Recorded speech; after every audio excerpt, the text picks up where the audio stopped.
আমরা এখন দেখব enterprise environmental factor.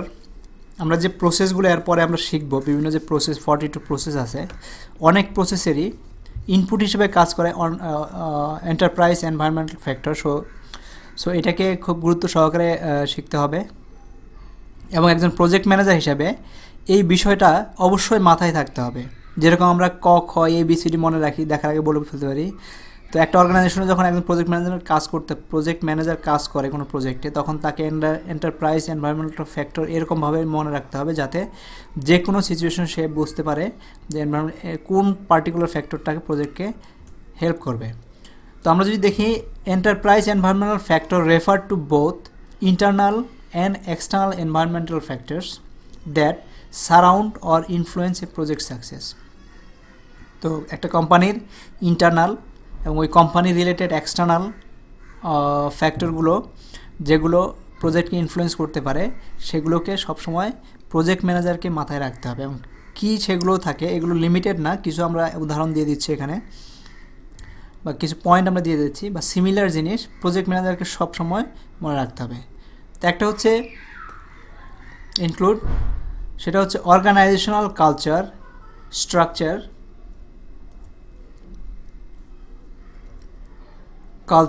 Structure, processes. এগুলো হচ্ছে অর্গানাইজেশনাল এনভায়রনমেন্টাল ফ্যাক্টর, যেগুলো প্রজেক্টকে অবশ্যই ইনফ্লুয়েন্স করবে। একটা কালচার অবশ্যই ইনফ্লুয়েন্স করবে, স্ট্রাকচারও ইনফ্লুয়েন্স করবে, প্রসেসও ইনফ্লুয়েন্স করবে। Government and industry standard, regulatory agency regulations, code of conduct, product standards, quality standards, workmanship standards.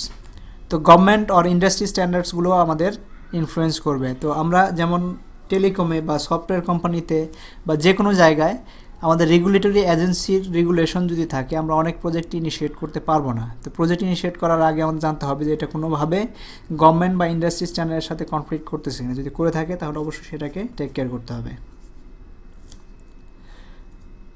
তো এখানে আছে infrastructure, existing facility and capital equipments. So আমাদের যে এক্সিস্টিং ইনফ্রাস্ট্রাকচার আছে, সেগুলো কীভাবে আমাদের প্রজেক্টে হেল্প করতে পারবে কি পারবে না, সেগুলো মাথায় থাকতে হবে। দেন হচ্ছে এক্সিস্টিং হিউম্যান রিসোর্সের স্কিল, তাদের discipline, knowledge, such as design development, law, contracting, purchasing, এইসব জিনিসগুলোকে, এই হিউম্যান রিসোর্স রিলেটেড যেসব জিনিসগুলো আমাদের মাথায় রাখতে হবে প্রজেক্টটা করার সময়। দেন হচ্ছে পার্সোনাল অ্যাডমিনিস্ট্রেশন, যেমন stuffing, retention guidelines, employee performance review, training record, overtime policy, time tracking, এগুলো মাথায় রাখতে হবে। কারণ একটা প্রজেক্টে ওভারটাইম করতে গেলে সে কতটুকু করতে পারবে কি পারবে না, তার টাইম কখন থেকে কখন আসতে হবে, সেগুলোও মাথায় রাখতে হবে। সেই পলিসিগুলো কী কী কোম্পানি, সেগুলো মাথায় রাখতে হবে। কোম্পানি ওয়ার্ক অথরাইজেশন সিস্টেমটা হচ্ছে যে একজন হিউম্যান রিসোর্সকে যদি চাই, তাহলে তাকে কিভাবে নিয়ে আসতে হবে। যেমন আমি চাইলেই মার্কেটিংয়ের কাউকে নিয়ে এসে কাজ করাতে পারবো না শুধু, কিন্তু ওই মার্কেটিং লোককে যদি প্রজেক্ট ইনভলভ করতে চাই, কোন ধরনের কি পলিসিতে যেতে হবে এবং তাকে কিভাবে কাজ অ্যাসাইন করতে হবে, তার কাছে কীভাবে কাজ অ্যাসাইন নিতে হবে, রিটার্ন করতে হবে, টোটাল সিস্টেমটাকেই জানতে হবে একজন প্রজেক্ট ম্যানেজারকে। দেন আমাদের জানতে হবে মার্কেট প্লেস কন্ডিশন, যে প্রজেক্টটা করতেছি সেটা আসলে মার্কেটে কীভাবে ইম্প্যাক্ট করবে, সেটা কি আদৌ দরকার আছে কিনা, বা এটা কি আসলে ডিমান্ডেবল কিনা, সেগুলো আমাদের environmental factors. Stack holder risk tolerance মানে হচ্ছে যে আমরা এটা ডিটেলে আরও জানবো, শুধু বলে রাখি,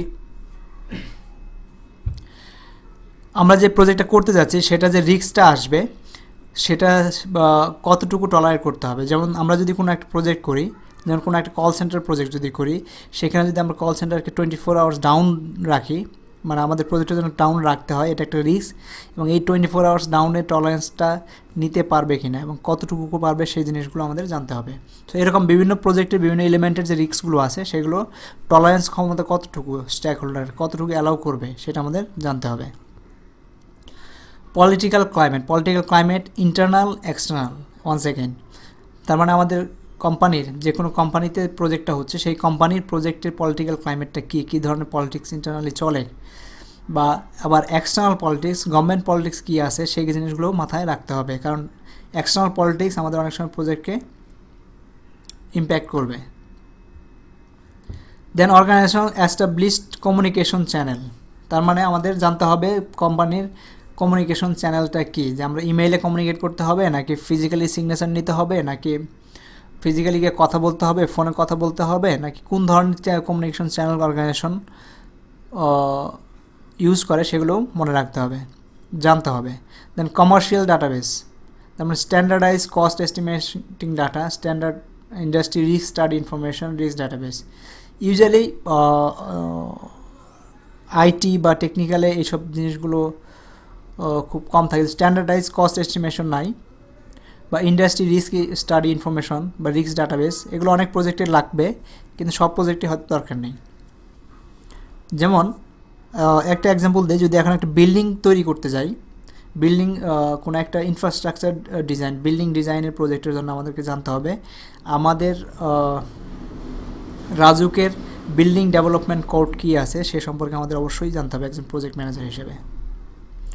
Then project management information system. Project management information system means automated tools such as scheduling software tools, configuration management systems, and information collection and distribution systems or web interface to other online automated systems. আমাদের কি কি channel আছে যেখান থেকে আমরা information নিতে পারি সেই সম্পর্কে আমাদের ধারণা থাকতে হবে।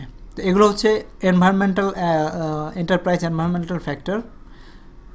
সেই ছিল আজকে, থ্যাংক ইউ ভেরি মাচ। এর সাথে সাথে অবশ্যই পিমবক্স স্টাডি করতে হবে।